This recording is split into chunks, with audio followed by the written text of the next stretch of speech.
दोस्तों, ये कहानी रघुवीर की है जो एक ट्रक ड्राइवर है। हाईवे 44 रघुवीर के जीवन का आखिरी हाईवे हो सकता है। ये डरावनी कहानी सुनने के लिए एकांत में बैठ जाइए और हाँ, अगर आप कमज़ोर दिल वाले हैं तो इस कहानी से दूर रहिए। वीडियो को देखने से पहले लाइक और चैनल को सब्सक्राइब कर लीजिए। आइए चलते हैं कहानी की ओर। रघुवीर पिछले 15 सालों से ट्रक चला रहा था। वो उन ड्राइवरों में से था जो कहते थे, डर को मैंने अपने गियर के नीचे दबा रखा है। लेकिन उसे क्या पता था कि नेशनल हाईवे 44 का वो सुनसान स्ट्रेच उसके जीवन का आखिरी रास्ता होने वाला है। रात के 2 बजे थे। रघुवीर का 16 चक्के वाला ट्रक भारी मशीनरी लादे हुए नागपुर की ओर बढ़ रहा था। केबिन में पुराने गानों का टेप बज रहा था जो इंजन की गड़गड़ाहट के साथ मिलकर एक अजीब सा शोर पैदा कर रहा था। उसके साथ उसका नया क्लीनर छोटू बगल वाली सीट पर गहरी नींद में सोया हुआ था। अचानक ट्रक की हेडलाइट्स की रोशनी में रघुवीर को सड़क के बीचों बीच एक साया दिखाई दिया। उसने तेजी से ब्रेक मारे। टायर सड़क पर रगड़ खाते हुए चीख उठे। ट्रक रुकते ही चारों ओर सन्नाटा छा गया। रघुवीर ने बाहर झांका, लेकिन वहां कोई नहीं था, सिर्फ कोहरा और सूखी झाड़ियां थीं। क्या हुआ उस्ताद? छोटू हड़बड़ाकर उठा। शायद कोई जानवर था, रघुवीर ने पसीना पोंछते हुए कहा, लेकिन उसके मन में एक अजीब सी घबराहट थी। जब उसने फिर से ट्रक स्टार्ट किया तो उसे महसूस हुआ कि ट्रक भारी हो गया है, जैसे पीछे के हिस्से में किसी ने कई टन वजन और बढ़ा दिया हो। तभी ट्रक के ऊपर वाले हिस्से पर किसी के चलने की आवाज आई। धप धप धप। छोटू का चेहरा सफेद पड़ गया। उस्ताद, ऊपर कौन है? रघुवीर ने हिम्मत जुटाई और साइड मिरर में देखा। मिरर में उसे पीछे की ओर 2 जलती हुई लाल आंखें दिखाई दी जो पलक झपकते ही गायब हो गईं। अगले 50 किलोमीटर तक कोई ढाबा नहीं था। रघुवीर ने गति बढ़ा दी, लेकिन उसे ऐसा लग रहा था जैसे कोई उसके ठीक पीछे बैठा है और उसकी गर्दन पर ठंडी सांसें छोड़ रहा है। अचानक ट्रक के अंदर लगे रेडियो से गाने बंद हो गए और केवल खरखराहट की आवाज़ आने लगी। उस खरखराहट के बीच से एक औरत के हंसने की आवाज आई। रघुवीर, कहाँ भागोगे? रास्ता खत्म होने वाला है। रघुवीर के हाथ कांपने लगे। उसने देखा कि ट्रक के डैशबोर्ड पर लगा हनुमान जी का लॉकेट अपने आप जोर जोर से हिलने लगा है। अचानक ट्रक का स्टीयरिंग व्हील अपने आप बाईं ओर घूमने लगा, जैसे कोई अदृश्य ताकत उसे खाई की तरफ मोड़ रही हो। छोटू, स्टीयरिंग पकड़, रघुवीर चिल्लाया। लेकिन जब उसने अपनी बगल वाली सीट पर देखा तो उसकी चीख निकल गई। छोटू वहां नहीं था। उसकी जगह सीट पर कीचड़ और सड़े हुए मांस के कुछ टुकड़े पड़े थे। खिड़की का शीशा पूरी तरह से बंद था, फिर भी छोटू गायब था। रघुवीर ने पागलों की तरह ट्रक रोका और बाहर कूद गया। छोटू, कहाँ है तू? तभी उसे सड़क के किनारे लगे एक पुराने बरगद के पेड़ के नीचे कोई बैठा दिखाई दिया। वो छोटू ही था, लेकिन वो उल्टी दिशा में मुड़कर बैठा हुआ था। जब रघुवीर उसके पास गया और उसे छुआ तो छोटू का शरीर मिट्टी की तरह ढह गया। रघुवीर अब अकेला था। चारों तरफ घना जंगल और कोहरा। उसने भागकर वापस ट्रक में घुसने की कोशिश की, लेकिन ट्रक के दरवाजे लॉक हो चुके थे। अचानक हेडलाइट्स अपने आप जल उठी। ट्रक का इंजन बिना चाबी के स्टार्ट हो गया। रघुवीर ने देखा कि ड्राइवर की सीट पर कोई बैठा हुआ है। वो बिल्कुल रघुवीर जैसा ही दिख रहा था, लेकिन उसका चेहरा आधा जला हुआ था और आंखों की जगह सिर्फ काले गड्ढे थे। वो आकृति मुस्कुराई और उसने ट्रक को गियर में डाला। रघुवीर ने अपनी जान बचाने के लिए जंगल की ओर दौड़ लगा दी। पीछे से ट्रक की रफ्तार बढ़ने की आवाज आ रही थी। वो अदृश्य ट्रक रघुवीर का पीछा कर रहा था। रघुवीर जितना तेज भागता, ट्रक उतना ही पास आता जाता। सड़क के बीचों बीच वो साया देखने के बाद रघुवीर का दिल किसी नगाड़े की तरह बज रहा था। उसने ट्रक तो फिर से स्टार्ट कर लिया था, लेकिन वातावरण में एक भारीपन आ गया था। ऐसा लग रहा था जैसे हवा जम गई हो। ट्रक अब 60 की रफ्तार पर था, लेकिन इंजन ऐसे शोर कर रहा था जैसे वो पहाड़ चढ़ रहा हो। रघुवीर ने गियर बदला, पर ट्रक की गति बढ़ने के बजाय और कम होने लगी। तभी उसे महसूस हुआ कि ट्रक के पीछे वाले हिस्से से कुछ टकरा रहा है। टप टप टप। जैसे कोई गीली चीज लोहे की चादर पर पटक रहा हो। उस्ताद, पीछे क्या है? छोटू ने थरथराते हुए पूछा। उसकी नींद अब पूरी तरह उड़ चुकी थी और वो खिड़की के बाहर झांकने की हिम्मत नहीं कर पा रहा था। रघुवीर ने चिल्लाकर कहा, पीछे मत देख छोटू, बस सामने देख।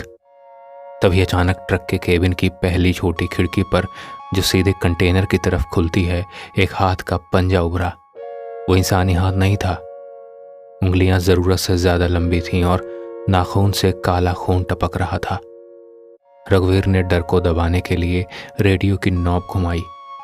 वो कोई भजन सुनना चाहता था ताकि मन शांत रहे, लेकिन रेडियो से जो निकला उसने उसके रोंगटे खड़े कर दिए। पहले तो तेज खरखराहट हुई, फिर एक ऐसी आवाज आई जो बिल्कुल रघुवीर की अपनी थी। रघु, तू आज घर नहीं पहुंचेगा, तेरा रास्ता यहीं खत्म होता है।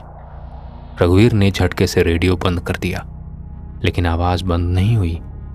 अब वो आवाज केबिन के चारों कोनों से गूंज रही थी। कौन है? सामने आ, रघुवीर ने चीख कर कहा और एक लोहे का रॉड अपने पास रख लिया।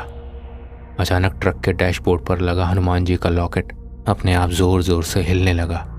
केबिन का तापमान अचानक इतना गिर गया कि रघुवीर के मुंह से भाप निकलने लगी। उसे अपनी गर्दन के पीछे किसी की ठंडी सड़ी हुई सांसें महसूस हुई, जैसे कोई ठीक उसके पीछे खड़ा होकर उसे देख रहा हो। छोटू, माचिस जला, रघुवीर ने कांपती आवाज में कहा। कोई जवाब नहीं मिला। छोटू, रघुवीर ने अपनी गर्दन घुमाकर बगल वाली सीट की ओर देखा। वहां का नजारा देखकर उसकी रूह कांप गई। सीट पर छोटू नहीं था, वहां सिर्फ उसके फटे हुए कपड़े थे और उन कपड़ों के बीच से कीचड़ और सड़े हुए मांस की तीव्र दुर्गंध आ रही थी। छोटू, रघुवीर ने पागलों की तरह ब्रेक मारा। ट्रक एक जोरदार झटके के साथ सड़क के किनारे रुका। सड़क के दोनों ओर घना जंगल था।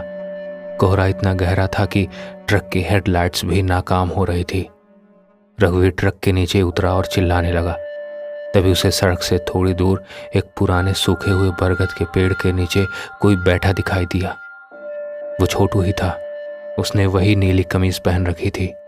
छोटू, कोई यहाँ क्या कर रहा है? अंदर चल। रघुवीर उसकी तरफ दौड़ा।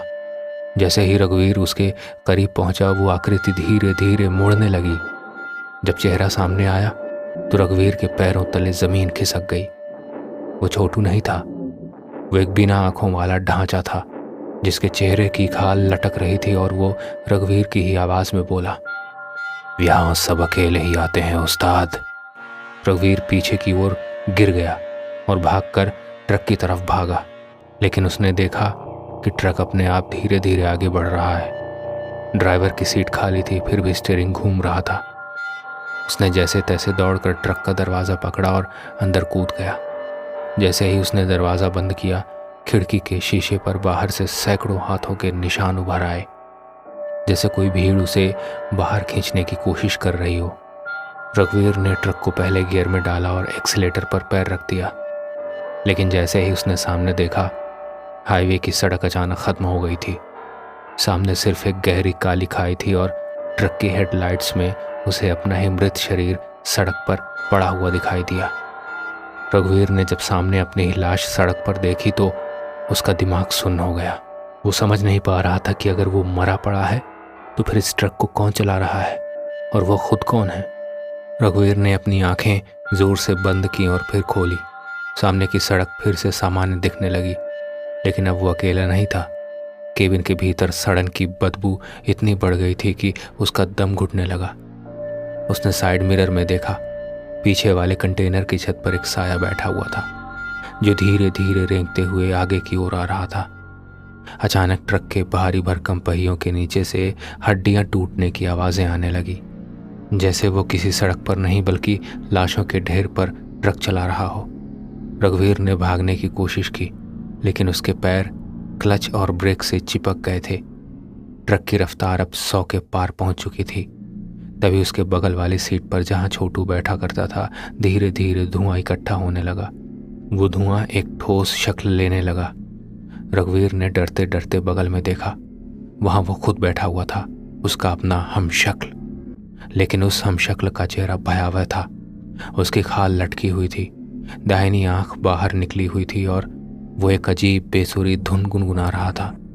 उस हमशक्ल ने रघुवीर की तरफ गर्दन घुमाई और ठंडे स्वर में कहा, उस्ताद, सफ़र ख़त्म हुआ, अब उतरने का वक्त है। नहीं, ये नहीं हो सकता, रघुवीर चीखा। उसने दरवाज़ा खोलने की कोशिश की लेकिन हैंडल गायब हो चुके थे। ट्रक अब एक ऐसे पुल की ओर बढ़ रहा था जो नक्शे में था ही नहीं। ये मौत का पुल था जिसे स्थानीय लोग श्रापित मानते थे। जैसे ही ट्रक पुल के बीचों बीच पहुंचा, इंजन अपने आप बंद हो गया। चारों तरफ सन्नाटा छा गया। सिर्फ रघुवीर की तेज धड़कनों की आवाज़ सुनाई दे रही थी। तभी ट्रक के सामने वाले शीशे पर खून से कुछ अक्षर उभरने लगे। 15 साल पहले तुमने उसे नहीं बचाया था। रघुवीर को अचानक याद आया, 15 साल पहले इसी हाईवे पर उसने अपनी गलती से एक गरीब परिवार की गाड़ी को टक्कर मारी थी और पकड़े जाने के डर से उसने घायल लोगों की मदद करने के बजाय ट्रक भगा लिया था। वो लोग वहीं तड़प तड़प कर मर गए थे। उसका हमशक्ल अब खिलखिलाकर हंसने लगा। उसकी हंसी किसी जानवर की चीख जैसी लग रही थी। अचानक ट्रक के अंदर का तापमान इतना बढ़ गया जैसे केबिन भट्टी बन गया हो। रघुवीर को महसूस हुआ कि सैकड़ों अदृश्य हाथ उसे नीचे खींच रहे हैं। उसने आखिरी बार स्टीयरिंग छोड़कर हाथ जोड़े, लेकिन तब तक बहुत देर हो चुकी थी। ट्रक के शीशे अपने आप चटकने लगे और एक जोरदार धमाके के साथ ट्रक पुल की रेलिंग तोड़ते हुए नीचे काली नदी में जा गिरा। सूरज की पहली किरण के साथ हाईवे पुलिस और क्रेन वहां पहुंचे। ट्रक नदी के उथले पानी में उल्टा पड़ा हुआ था। जब इंस्पेक्टर ने ट्रक का दरवाज़ा खोला तो वहां का मंजर देखकर अनुभवी पुलिस वाले भी कांप गए। यहाँ पर कई सारी बातें निकल कर आती हैं।